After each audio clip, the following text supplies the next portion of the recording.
काय कुठलीही प्लॅनिंग न करता आम्ही मढीला जाण्यासाठी निघालो होतो। फक्त आम्ही दोघी जणीच जाण्यासाठी अगोदर तयार होतो की आम्हाला जायचं आहे, मनातून खूप जास्त इच्छा होती की आम्हाला मढीला जायचं आहे म्हणून आम्ही तर बसनी पण जाणार होतो।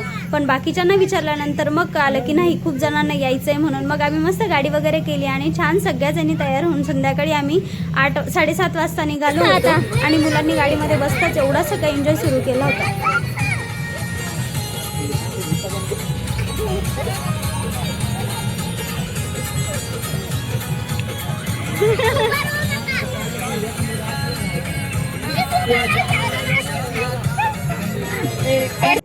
अगोदर तर छान आम्ही समोर बसलो होतो, पण त्याच्यानंतर म्हटलं चला थोडा वेळ बाकीच्यांना समोर बसू देऊ आणि त्याच्यानंतर आम्ही मस्त बॅक साईडला येऊन बसलो होतो आणि याच्यामध्ये प्लाउड वगैरे टाकलं होतं, त्याच्यामुळे आम्ही मस्त मांड्या वगैरे घालून आरामशीर बसलो होतो आणि एकदम छान सगळ्यांचा एन्जॉय चालू होता। सगळेजण खूप खुश होते कारण बऱ्याच दिवसानंतर आम्ही कुठेतरी सगळेजण सोबत बाहेर चाललो होतो। याच्या अगोदर आम्ही एकदा पण कोणीच सोबत गेलो नव्हतो आणि फायनली सगळ्यांची इच्छा पूर्ण झाली। त्यानंतर खूप भूक लागली होती म्हणून जेवणासाठी एका ठिकाणी थांबलो, घरूनच टिफिन वगैरे बनवून आणला होता आणि त्याच्यानंतर आम्ही येऊन पोहोचलो होतो कानिफनाथांच्या दर्शनासाठी।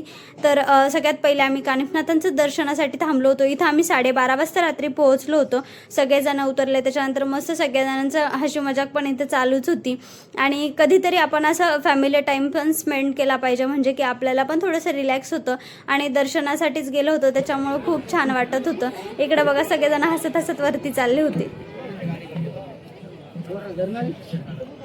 आणि त्याच्यानंतर सगळेजण एकमेकांना धरून असं सोबत ग्रुपनीच चालत होते, म्हणजे काही जास्त असं अनकम्फर्टेबल पण नव्हते। खूप छान वाटत होतं। शेवटी मंदिरामध्ये वरती जाऊन पोहोचलो।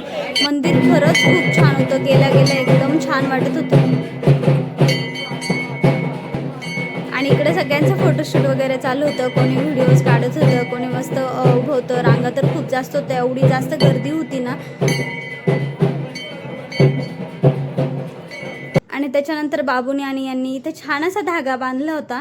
बाबू पण खूप खुश होता, त्यालाही खूप छान फिरायला भेटत होतं म्हणून आणि त्यांनी पण फर्स्ट टाईम मढी बघितली आणि मी सुद्धा फर्स्ट टाईम गेले होते। मी याच्या अगोदर मढीला एकदा पण गेलेली नव्हती।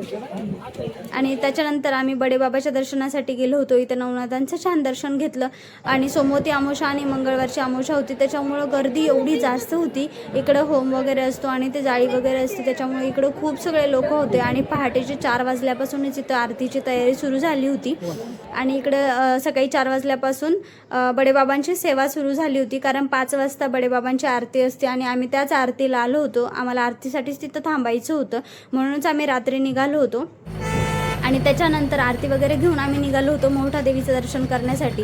आता सगळ्यांचं असं होतं की बाबा आलोच तर चला आपण मोठ्याला पण जाऊन येऊया आणि त्याच्यानंतर आम्हाला दुसरीकडे पण जायचं होतं, पण आमचं थोडंसं प्लॅन नंतर कॅन्सल झाला की नाही आपल्याला आता नंतर रिटर्न घरी जायचं आहे कारण बाकीच्यांच्या ड्युट्या वगैरे होत्या, सुट्ट्या पण जास्त नव्हत्या आणि पूर्ण दिवस इकडे गेला असतं तर आराम वगैरे काहीच झाला नसतं कारण रात्रीपासून एकही जण झोपलेलं नव्हतं। त्याच्यामुळं मग नंतर इकडे छान मोठ्या देवीच्या मंदिरात आलो आणि सगळ्यांनी छान दर्शन वगैरे सुरू केले होते। इकडे फायनली आम्ही मंदिरामध्ये येऊन पोहोचलो होतो। मोठ्या देवीच्या इथं पण जास्त गर्दी नव्हती, थोडीशीच गर्दी होती। दर्शन पण खूप छान झाले होते, एकदम निवांत दर्शन सगळ्यांनी घेतलं आणि त्याच्यानंतर मग सगळेजण इकडे खाली आलो होतो। काही जण पुढे जाऊन बसले होते, आधीच सगळ्यांचं पटपट दर्शन झालं होतं कारण गर्दी जास्त नव्हती त्याच्यामुळं आणि नंतर आम्ही पण सगळेजण खाली आलो। व्हिडिओ आवडला असेल तर चॅनलला लाईक शेअर सबस्क्राईब करा, असंच आपल्या चॅनलसोबत कंटिन्यू राहा। आजच्यासाठी एवढंच, भेटूया नेक्स्ट व्हिडिओला।